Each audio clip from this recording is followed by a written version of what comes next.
What's going on, people? Plenty of baseball to discuss. A lot of little tidbits going on, including Mike Trout saying basically he's going to Jedi mind trick to Shohei Ohtani to keep him in the mix with the Angels. You got Carlos Beltran officially with a gig with the Mets. How about Michael Wacha and now Cole Hamels with the Padres? A lot to get into, and we'll hit all those things in podcasts to come. But today, I wanted to spend a couple minutes on the somber news, the passing at 81 years of age of Tim McCarver.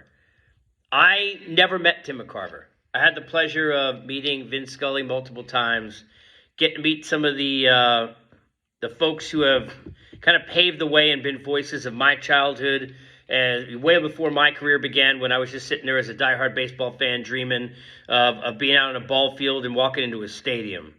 I never had the chance to meet Tim McCarver. And I know that there were certainly, plenty of jokes made about the Deion Sanders scenario that took place. There were plenty of people who used to comment and say that Tim McCarver wasn't a good broadcaster, he was biased when he was on the national broadcast. And I'm sure people look, if you're, like somebody said to me many, many years ago, if they're not having a reaction to you is when you're doing something wrong. All the greats, look, Joe Buck is great. People hate Joe Buck. End of the day, I'm not here to tell you whether or not Tim McCarver was the greatest broadcaster that's ever lived. I'm not here to talk to you about his play as a Cardinal or his relationship as a battery mate with Bob Gibson. Not here for that. But I am here to tell you that Tim McCarver was one of the voices of my childhood. Tim McCarver and Fran Healy and Ralph Kiner and those broadcasts, in addition, of course, to my idol, the late Bob Murphy. These were my idols. Tim McCarver was a guy who, when I'm sitting there and I'm watching on TV and I'm dreaming about being out at Shea Stadium instead of in my room on the floor watching a game, that's the dude whose voice is calling that game. A lot of bad Met memories, but some good ones too.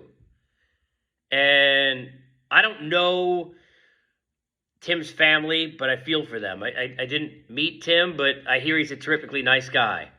But I can tell you there are probably a lot of people like me who not in the industry, who got into the industry, who are just fans of sport and of baseball, who, especially with fans of the Mets, when I grew up, who this guy's voice was part of the lifeblood about who we were.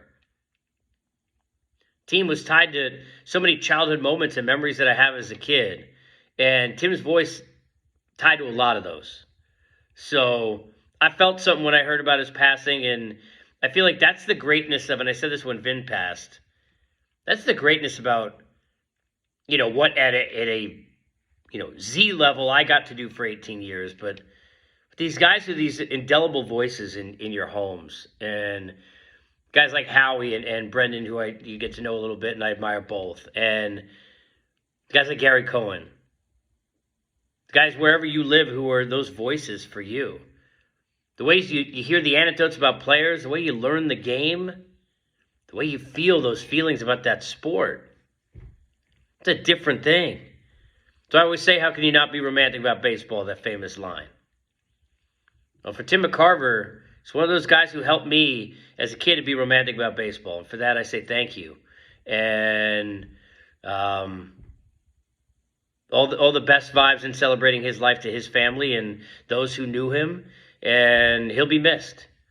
And thank you for everything you gave us to the sport, and as Met fans specifically for me, what you gave us for all those years. And God bless.